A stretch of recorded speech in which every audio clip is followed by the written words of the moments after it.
asalaamaaleykum maa ngi nuyu askanu Sénégal bi yëpp di remercier la presse pour ma mën a joxe sama avis ci li ministre bi wax ak le président de la République di ziyaara askanu Sénégal yëpp nag di leen delloo njukkal di remercier le président de la République ci li nga xamante ne ni décidé na ko yaakaar naa ne acteur boo xam ne bëgg nga acc wala aj soxal na la ku fonk pèlerinage à la Mecque la ku bëgg ñu parfaire ko le maximum ba benn problème deetu si am heureusement nag parce que loolu ku waxal yàlla rek ñun duñu géwélu kenn duñu waxal kenn lu ko neex lu dul dëgg gisuñu luñ ko jaral mais fekk na liggéey boobu fekk na si Abdou Aziz Kébé fekk na ci tam heureusement la ministre qui vient d'arriver muy Aïssata Tall Sall parce que woo nañu moom tam en réunion les acteurs les représentants des acteurs des associations pour une réunion de prise de contact mais li président wax exactement loolu la wax bi Abdou Aziz Kébé waxee fi mu toll ci liggéey bi ak ni nga xamee ne noonu lay liggéeyee ci délégation bi daf ko féliciter encourager ko ci li nga xam ne liggéey bi mu nekk ndax quand même 300 presque 300 compagnies si je ne me trompe pas 287 compagnies ñoo doon jógee Sénégal di dem def pèlerinage bi mais vraiment ak le délégué général au pèlerinage mi ngi doon organiser des concertations parce que posé na ay jalons yu important ci aj bi d'abord dafa créer un comité consultatif qui se concerte régulièrement puis la communauté du Hajj après les concertations du comité consultatif on passe à la concertation avec la communauté du Hajj avec ça il a réussi à réduire à faire des regroupements ba am actuellement 25 agences en 2019 ce n'est pas 287 agences qui ont quitté le Sénégal pour la Mecque mais il y avait 25 organisations yoo xam ne délégué général bi moo ko créé ak des concertations ba 25 agences ñoo quitté woon dem effectuer le pèlerinage à la Mecque yaakaar naa ne loolu aussi effort bu mag la te mooy li président wax rek mais ñu gën ko organiser de façon beaucoup plus officielle loolu tam kuy actrice wala ngay acteur ci pèlerinage bi rek loolu daf lay neex et puis ni ko Abdou Aziz Kébé organisé c'était de façon très démocratique il y a même pas 2 mois il a organisé un séminaire de 3 jours tudde ko les journées de réflexion du Hajj bon arrivé là-bas à l'hôtel on avait constitué des comités de concertation presque 5 ou 4 comités ñii di réfléchir ci cahier de charge bi pour un changement profond ñeneen ñi di réfléchir sur les regroupements comment il faut parfaire les regroupements et essayer encore de réduire jusqu'à 15 agences ou bien 20 agences à chaque fois moom le délégué général day répéter ne loolu le président bëgg ñeneen ñi di réfléchir sur notre collaboration avec la banque et l'assurance kon yaakaar naa ne loolu président wax amul dara lu ci war a inquiéter les acteurs parce que ci la fekk le délégué général au pèlerinage mu di ci liggéey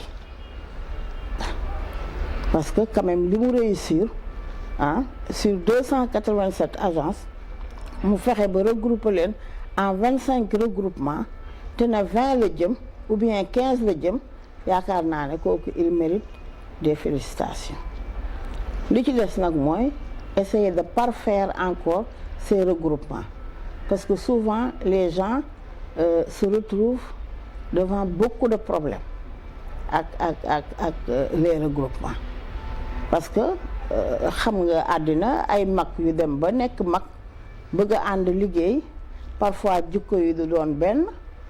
parfois façon de faire bi du doon benn kon loolu il faut ñu reprendraat ko parfaire ko officialiser ko ba nga xam ne noonu ko président bëggee le ministre des affaires étrangères bëggee ko ñu amee ko noonu la cherté aussi du package parce que ku ne gis na en 2 ans ou 3 ans le package est passé de 2 millions à 3 millions 500 loolu aussi il faut ñu réfléchir ci avec notre compagnie nationale muy Air Sénégal parce que avec les compagnies régulières yi fi nekkoon on arrivait à avoir le billet d'avion à 1 million ou moins d'1 million ku na xam na ne Flynas bi mu ñëwee di liggéey ak l'État sénégalais dañu imposer woon na voyagiste bu nekk da ngay jël 50% versé ko dans la société nationale muy société bi doon liggéey ak la délégation muy Flynas le billet est passé à presque 1 million 400 000 c'était 1 million 300 et quelques mille donc loolu xam nga fu mu tegu dina indi package bi mu gën a cher les Saoudiens aussi yokk les logements aussi bien à la Mecque qu'à Médine fu si nekk le prix du logement dafa yokk de trop naar yi aussi créé waat yeneen taxe ba nga xam ne jàmbat nañ ko devant l'autorité ne ko il faut ñoom la délégation bi nga xam ne mooy dem en négociation il faut ñu dolli si une autorité de l'État au sommet de l'État pour les négociations puissent aboutir ñu gën a jox plus de respect au Sénégal parce que parfois aussi arrivé à la Mecque on a beaucoup de difficultés loolu aussi bu président nee na ñu réorganiser mais dañ ciy kontaan parce que loolu dafay dugg ci biir te soxla woon nañu cette réorganisation au niveau de la Mecque et ici à Dakar pour réglementer le transport aérien bi nga xam ne dafay yokk le package essayer aussi aboutir sur des négociations yoo xam ne certaines taxes les Saoudiens dinañ ko teggi wala ñu wàññi ko. On avait aussi une doléance une ancienne doléance boo xam ne à chaque fois dañ koy poser mais amaguñ ci woon solution muy la maison du Hajj parce que nag mérité nañu am une maison du Hajj boo xam ne dañuy concentrer toutes les activités religieuses du Hajj foofu l'enregistrement l'administration mu nekk une maison du Hajj digne d'une maison du Hajj boo xam ne vraiment dinañ ñu ko préparer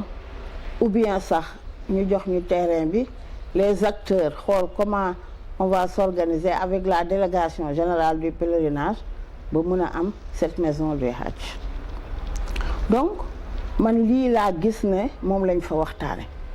te loolu de tout temps mooy suñu waxtaan di suñu doléance waaw si je reviens aussi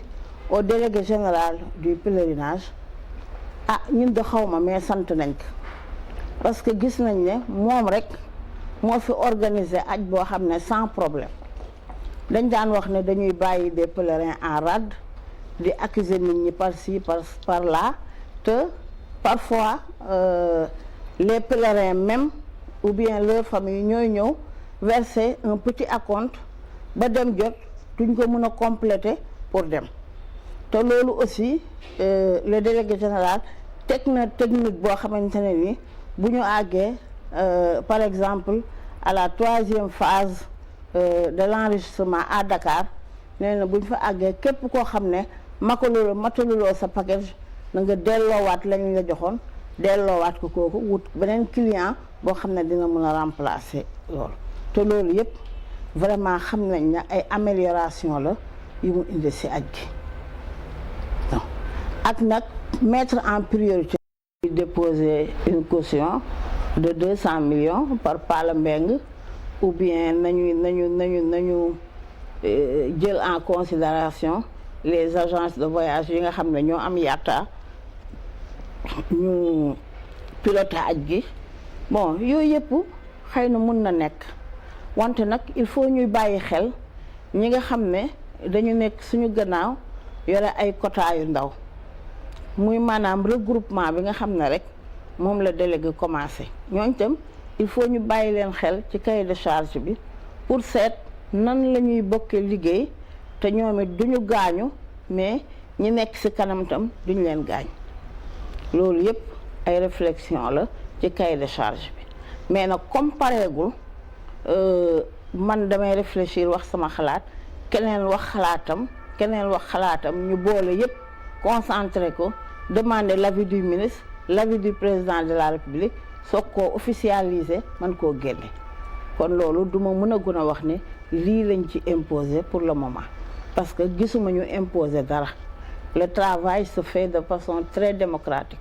ku nekk da ngay def say propositions mais quand on appelle la communauté du Hajj c'est pour dire que nañu fexe ba communauté boobu duñu léser kenn waaw ñii dinañ fekk ci ñii ci li nga xam ne moo normal ñi nga xam ne tam ñoo war a reculer pour li nga xam ne mooy arranger ñëpp bu ko defee bu ñu boolee suñu force yëpp joindre ko comme niñ ko daan defee dans la démocratie ak une concertation des concertations régulières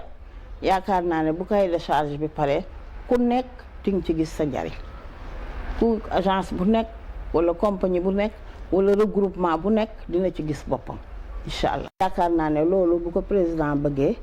ñun les acteurs et les actrices dañ ko ciy fekk bu baax ñu ñëw nag ministre bi ñu gis aussi waxee noo xamante ne nii liggéey la bëgg réorganiser la Hajj la bëgg boole ko ànd ko ak le délégué général parce que gis na ne nag délégué général mi ngi def liggéey bu koy njort waaw parce que acte yi ñu ci posé yëpp ñu fi jaar ñëpp kenn mësu ko cee def un pèlerinage avec 0 problème kenn mësu ko fee def moom moo ko fi njëkk a def man nag dama xam nit bu defee lu baax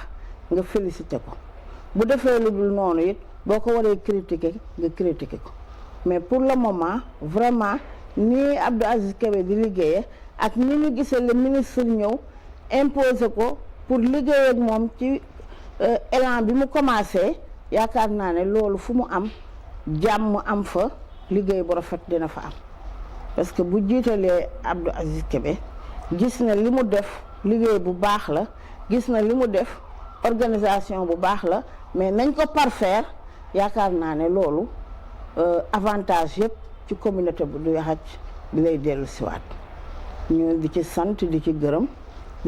nag le président de la République di féliciter aussi di encourager la nouvelle ministre parce que ni mu commencé moi je me dis que noonu la bu continuer noonu renforcer le délégué général ci liggéey bi mu commencé yaakaar naa ne besoin yi ñu bëgg dans la communauté du Hajj dinañ ko am incha allah.